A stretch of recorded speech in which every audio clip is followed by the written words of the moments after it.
여러분들이 이 자료를 보시고 주요 문항들도 한번 풀어보시고 말로만 듣던 대치동 어느 정도의 난이도인지 대치동 내신의 비법을 이해하실 수 있지 않을까 싶습니다. 네네네.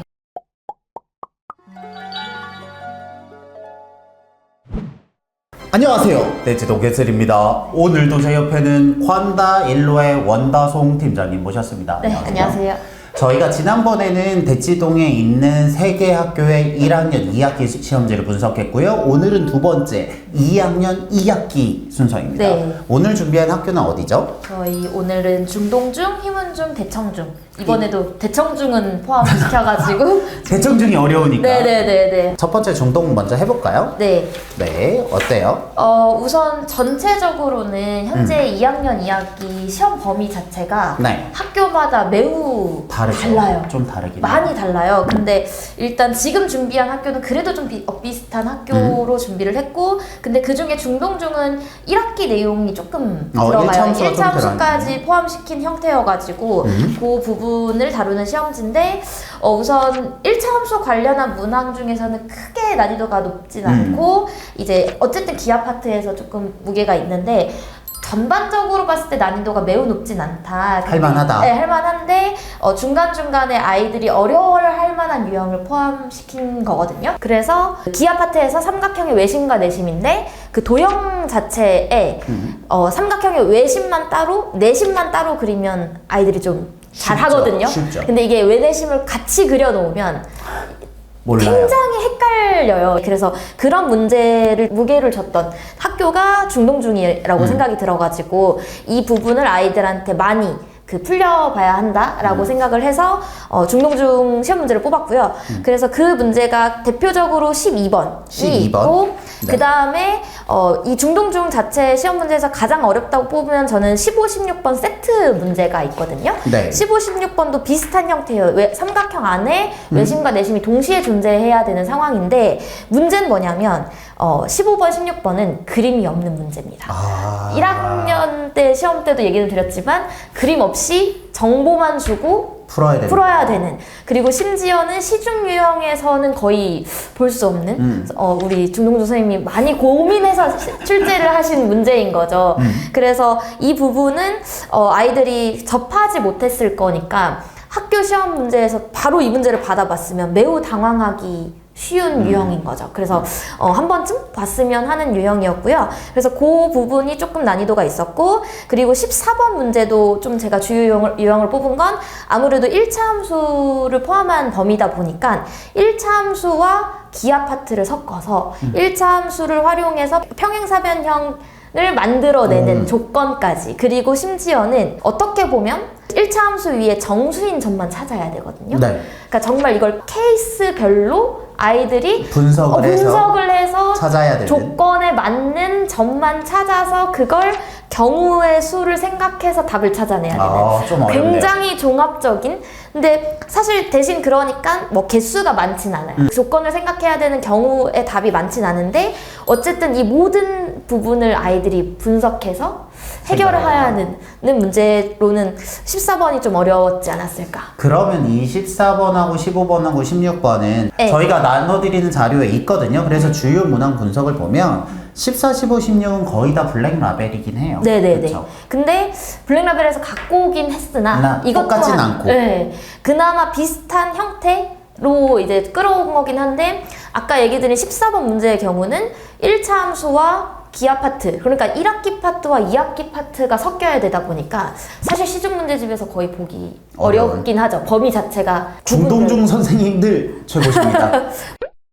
두 번째로는 휘문중입니다. 사실 제가 경험상 이렇게 역대 휘문중 기출을 봤을 때 휘문중 기출 치고 어려운 편은 아닌, 아이들이 조금 뭐 12번, 13번, 16번, 18번 이렇게 객관식 문항 중에서 그림체가 뭐 시중 문제집에서도 비슷한 부분을 볼 수 있고 뭐 이런 부분이긴 한데, 아이들이 아무래도 기하 파트다 보니까 이게 뭐 닮음인 도형이 안 보이기 시작하면 보이면 한없이 안 답이 보이고 없죠. 막 그럴 수 있는 문제가 조금 있었거든요. 근데 그래봤자 뭐 제 생각엔 난이도 중정도다. 이 정도면 그렇게 어려운 문항은 아닌데 문제 연습을 많이 했으면 충분히 보일 법하다라고 생각을 했고 휘문 중에서 어렵다고 생각하면 딱 19번 문제 하나를 꼽을 수 있을 것 같거든요. 네. 19번 문제는 시중 문제집을 제가 많이 뒤져봤는데 똑같은 문제가 없어요. 정말 찾기 힘들어요. 정말 찾기 힘들었고 이거는 블랙라벨에서 비슷한 유형은 갖고 오긴 했지만 문제의 디테일, 풀이 과정을 풀다 보면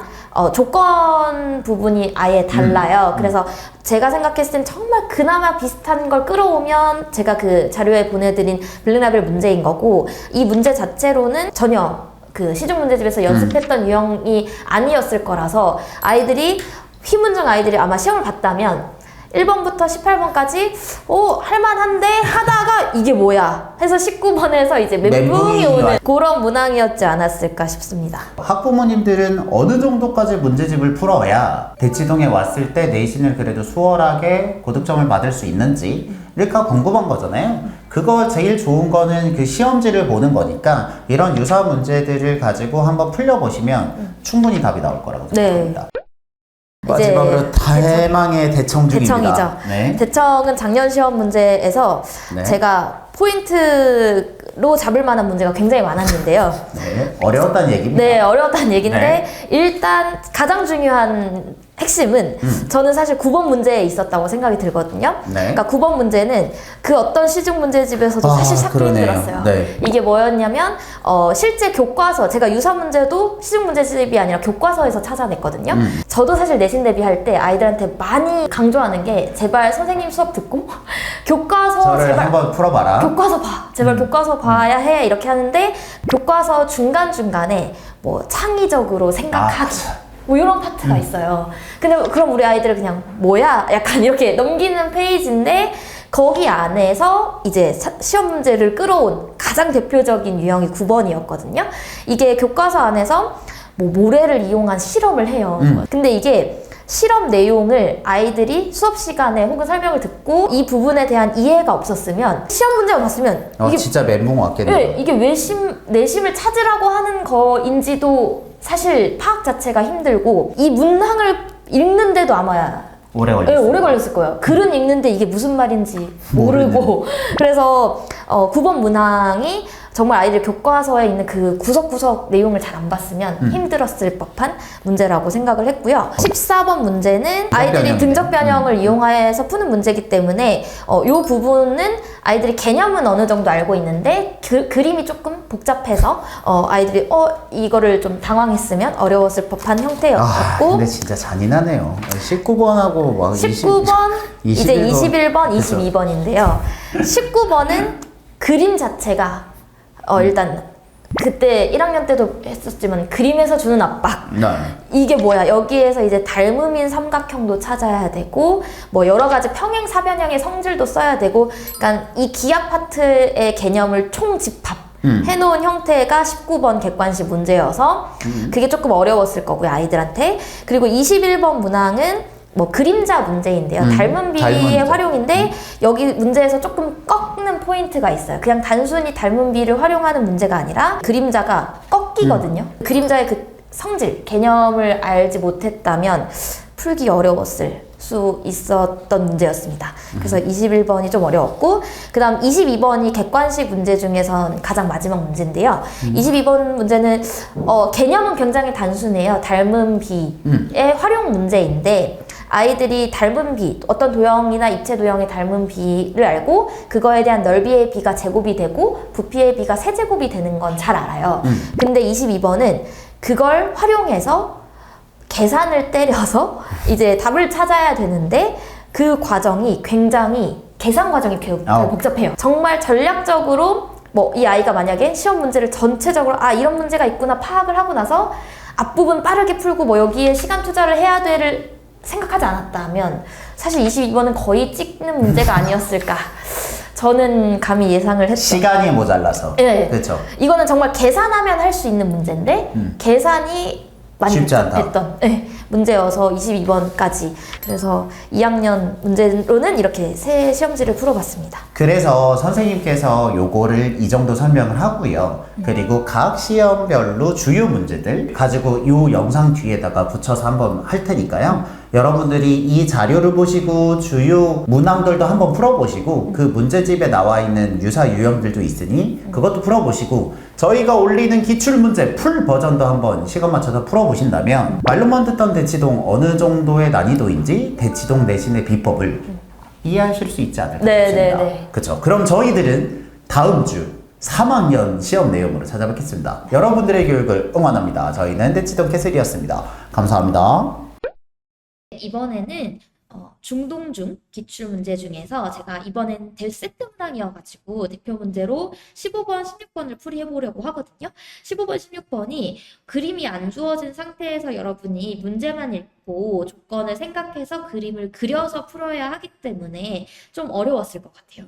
15번 같은 경우 보시면 일단 전체 문제를 읽어보면 외심과 내심이 같은 삼각형 ABC가 있어요. 자, 여기에서 일단 삼각형 ABC가 정삼각형이라는 걸 여러분은 알아내실 수 있어야 되고, 각 A의 크기가, 각 A가 그러면 60도였겠죠, 원래는. 그러면 1초에 1도씩 늘어난다고 했을 때, 외심을 점 O, 내심을 점 I라고 한다면, 내저번의 반지름의 길이는 R이라고 할 때, OI의 길이가 R이 될 때까지 걸린 시간을 구하라고 하거든요. 여러분, 원래 정삼각형은 O와 I가 일치하기 때문에, 여기 이렇게 딱 있었을 거예요. 내저번이 있다 하면. 근데 그 내저번의 중심 내심과 외심이 원래는 일치했는데 이 그 각 A 여기가 ABC에서 원래는 60도를 이루고 있던 이 각이 조금씩 벌어지는 거죠. 그쵸? 벌어지다 보면 당연히 내심과 외심의 위치도 달라질 텐데 조금 변형됐더니 그쵸? 어떻게 변형됐더니 내저번의 중심은 여전히 원 이렇게 있으면 내부에 있었겠죠? 근데 외심과 내심의 그 이루는 거리가 딱 그 내저번의 반지름 길이 R과 같아져야 된대요. 그러면 사실 여러분 내심이 이렇게 찍고 보면 여기서부터 여기 접하는 접점까지의 길이가 당연히 내저번의 반지름 R이 되지 않겠어요? 근데 이 길이를 유지해서 여기에 O가 있어야 된다는 얘기죠. 그럼 여기에서 여러분은 바로 힌트를 얻으셔야 돼요. 어떤 삼각형 ABC의 외심이 BC 선분 위에 있어야 된다? 그러면 이 삼각형은 무슨 삼각형이 돼야 되겠어요? 직각삼각형이 돼야겠구나. 그래서 빗변의 중심에 외심이 위치해야겠구나를 생각하실 수 있어야 되고 그렇게 되려면 원래 60도였던 각이 90도로 바뀌어야 되기 때문에 1초에 1도씩 늘어난다면 총 30도가 늘어나야 돼서 30초가 걸리겠구나라고 생각해서 15번 문제를 푸시면 되고 그 조건을 이어가는 거예요. 16번은 그 OI의 길이가 R이 아니라 이번엔 2R이 돼야 된대요. 그러면 이 상황은 좀 달라지거든요. 그러면 I는 여전히 삼각형의 내심은 삼각형 내부에 있을 거예요. 근데 이 길이가 R보다 길어진다는 건 외심이 삼각형 바깥쪽으로 나가줘야 되거든요. 그러면 삼각형이 둔각 삼각형이 되겠구나를 여러분은 예상하셔야 되고 둔각 삼각형의 내저번이 이렇게 있어요. 내저번이 이렇게 있고 내심이 이렇게 있는데 외심이 이 길이의 2배만큼 외심이 내심과의 거리가 이렇게 2배만큼이 되도록 이렇게 바깥에 외심이 있어야 된대요. 그러면 자, 외심이 여기 있다고 생각하고 I, A, B, C라고 생각하시면요. 자, 외심과 각 꼭지점을 연결해 보겠습니다. OB, OA, 그리고 OC 길이가 당연히 같아야 돼요. 그쵸? 제가 지금 그림을 좀 못 그렸지만 OB와 OA, OC 길이는 같아야 되고요. 외심이니까요. 그리고 우리가 이 조건에서 요 길이와 요 길이가 딱 2배가 돼야 돼요. 자, 또 이 와중에 내심은 또 성질이 뭐냐면 삼각형 ABC의 각의 이등분선이 교점이기 때문에 얘네들이 각이 똑같겠구나. 그리고 IC도 연결하면 이렇게 각이 똑같겠구나 정도는 여러분이 파악을 하고 있어야 되고 그러면 지금 이렇게까지 될 때까지 걸린 시간을 구하라고 하는데 그럼 이 A 각도가 60도에서 얼마나 그쵸? 얼마까지 벌어져야 어떤 둔각까지가 돼야지 이 길이가 딱 2R이 될 수 있을까를 구해야 되는 거잖아요. 그러면 이제 여기에 있는 그림을 분석해 보자면 자, 요각과 요각은 같을 거예요. 근데 잘 보세요. 여기는 내 저번의 중심 I와 BC의 접점이기 때문에 당연히 직각을 이루고 있어요. 그럼 요 반대쪽도 직각을 이루고 있겠죠? 근데 이 길이가 R로 똑같아요?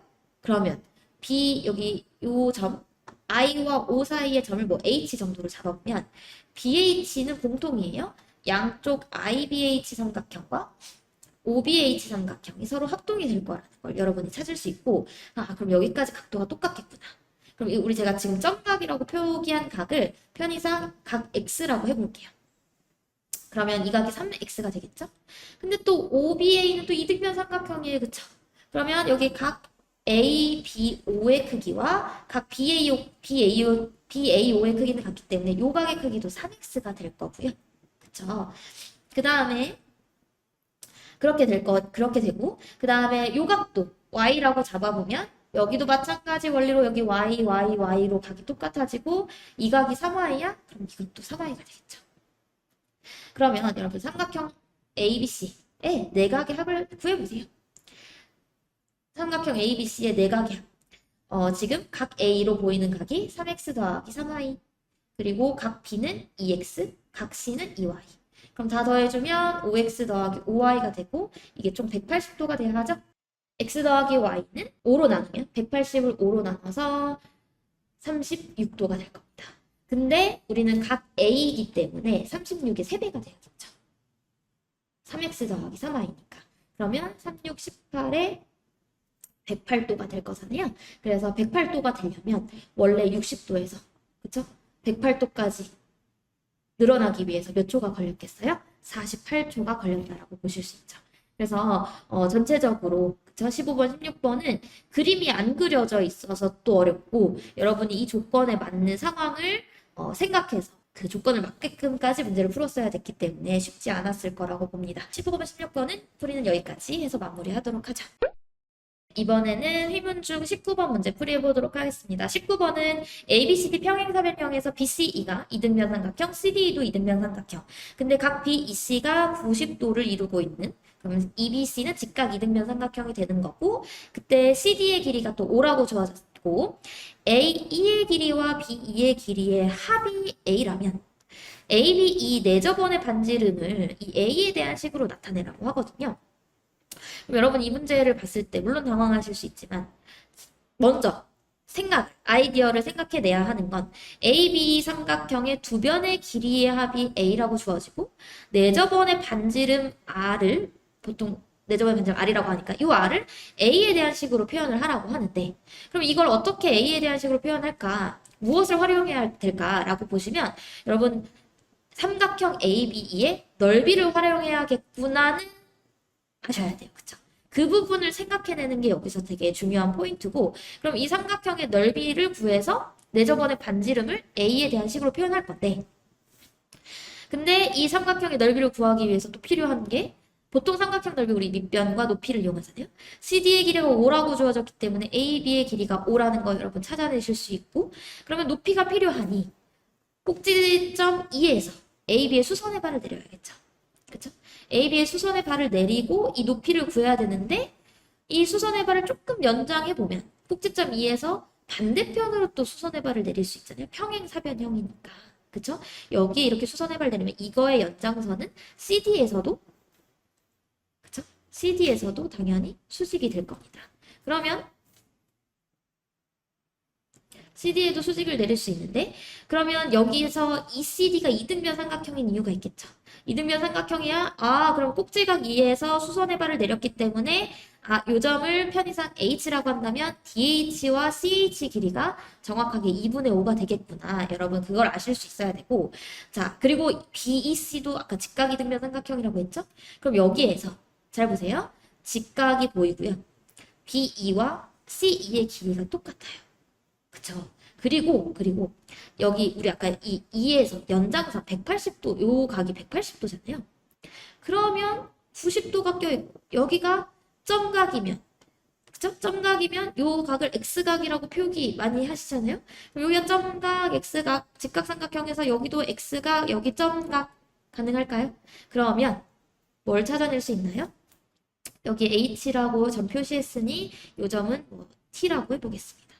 그러면 ETB 삼각형과 그쵸? ETB 삼각형과 CHE 삼각형이 직각 R 그리고 빗변 H 길이 똑같고 그 다음에 뭐 각 한 각의 직각이 아닌 다른 한 각의 크기가 똑같아서 RHA 합동이라는 걸 아실 수 있어요. 그러면 요 CH 길이가 2분의 5이므로 우리가 ET의 길이 우리가 찾던 ABE 삼각형의 높이가 2분의 5라는 걸 찾을 수 있죠. 아, 그럼 삼각형 ABE의 넓이는 2분의 1 곱하기 밑변 5 곱하기 2분의 5구나. 그러면 4분의 25라는 넓이를 찾을 수 있고 우리는 삼각형 AB의 넓이를 어떻게도 찾나요? 삼각형 AB의 넓이를 2분의 1 곱하기 내접원의 반지름 R 곱하기 삼각형 둘레의 길이 즉 AB의 길이 5 플러스 AE와 BE의 길이의 합 A 이렇게도 표현할 수 있다는 걸 배웠잖아요. 그쵸? 그래서 얘가 우리가 계산한 4분의 25와 같겠구나. 그러면 우리 지금 이 반지름 R을 A에 대한 식으로 표현하고 싶은 거니까 식 정리만 해주면 되겠죠. 양변에 2를 곱해요. 그리고 5 플러스 A로 양변을 나누죠. 그러면 R 값은 요 값 계산하면 2분의 25였는데 그거에다가 5 플러스 A분의 1, 5 플러스 A로 나눠줘야 하니 그럼 이건 계산해보면 10 플러스 2A분의 5라는 값이 되겠구나. 우리가 찾던 내저번의 반지름을 A에 대한 식으로 표현하면 답이 10 플러스 제가 25를 잘못 썼네요. 20 플러스 2A분의 25구나. 그래서 답은 5번이 되겠구나 라고 찾으실 수 있습니다. 그래서 19번 답은 5번이고요. 이렇게 문제를 보고 어떤 그 힌트를 가지고 아이디어를 생각해내고 그걸 활용해서 문제 푸는 게 사실 좀 어려웠던 문제라고 생각이 듭니다. 그래서 여기까지 19번 풀이는 마무리하도록 하겠습니다. 저희 대청 중 21번 문제를 대표적으로 풀이해보도록 하겠습니다. 21번 문제는 태양광선이 땅과 22도 각을 이루며 비출 때 그림자 길이를 재는데 높이가 1.5m인 화분은 태양광선이 이렇게 22도 각을 이루면서 떨어진다면 그림자가 이렇게 3m 길이로 생긴대요. 그러면 전봇대 높이가 몇 미터인지 모르지만 이 X미터인 전봇대를 비추면 그림자가 똑같은 각도로, 그쵸? 햇빛은 떨어질 건데, 그림자가 12.7m로 생기다가 어떤 장애물에 걸려서 이렇게 꺾이는 형태로 그림자가 생겼대요. 그래서 그림자의 끝이 이 점 P라고 한다면, 이 P가 땅과 이루는 높이가 2.4m라고 할 때 실제 이 전봇대의 높이 xm를 구하라고 하거든요. 그러면 그때 이 22도의 각도 되게 중요하고 1.5m일 때 4m의 그림자가 생긴다는 건 똑같이 xm면 같은 비율로 그림자가 생기게 되어 있잖아요. 그러면 1.5 대 4m의 닮은 비를 구해볼 텐데 간단히 바꾸면 15 대 40, 5로 나누면 3 대 8의 비율로 생겨요. 그러면 실제 높이가 3m면 그림자의 높이는 8m 이런 식으로 그 그림자가 생겨야 되는데 xm면 사실 그 그림자의 길이는 3분의 8xm로 생겨야 되는 거죠. 근데 그게 12.7로 생기다가 여기 각도 경사가 68도를 이루는 그 벽에 가로막혀서 그림자가 이렇게 꺾이는 형태가 됐거든요. 근데 여기 지금 68도도 굉장히 의미 있는 각도죠.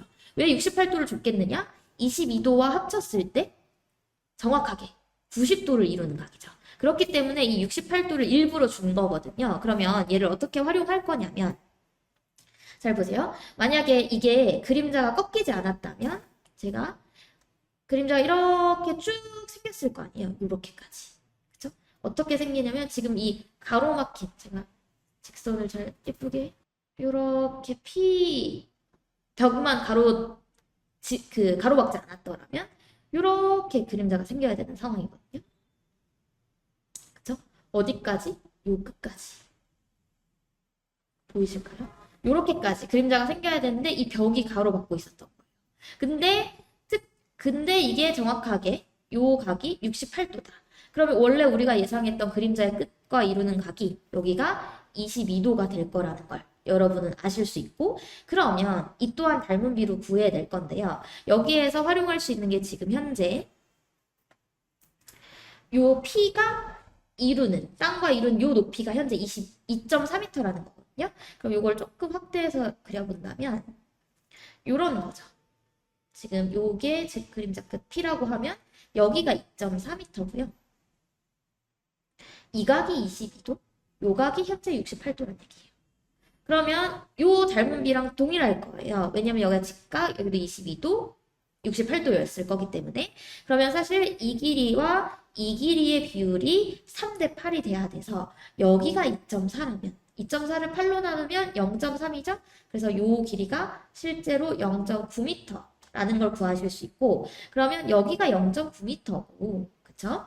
그리고 우리가 구해야 되는 건 사실 이 그림자 끝까지의 길이를 구해서 그 다음에 12.7m와 합쳐서, 그쵸? 그럼 전체 그림자, 원래 그려져야 하는 그림자 길이를 구해서 실제 전봇대 높이를 구해야 되기 때문에, 그럼 이제 또 나머지 길이를 구해볼 거거든요. 근데 이제 나머지 길이도 똑같죠? 또 직각삼각형이에요. 여기에 그려보면 이렇게 생길 거거든요. 그러면 여기가 현재 22.4도란 얘기고, 여기가 68도, 여기가 직각을 이루고 있고, 이제 여기가 여기가 2.4m란 얘기잖아요. 그러면 우리가 생각하는 그림자 끝까지 요 길이는 이제 여기가 3대 8에서 3에 해당하는 길이기 때문에 나눠보면 3으로 나누면 0.8이고 0.8을 8배 해보면 여기가 6.4m가 돼야 되는 거죠. 그쵸? 그럼 이제 우리가 구해야 되는 길이는 다 구한 거예요. 어떻게? 요 길이가 0.9m, 요 길이가 6.4m. 다 더해주시면요. 이렇게 더하면 7.3m가 될 거고 12.7m와 7.4m를 더해서 총 20m의 그림자 길이를 예측할 수 있게 돼요. 그러면 그 68도의 각을 이루는 이 벽이 가로막지 않았더라면 전봇대 Xm에 해당하는 그림자 길이는 20m가 됐을 거다.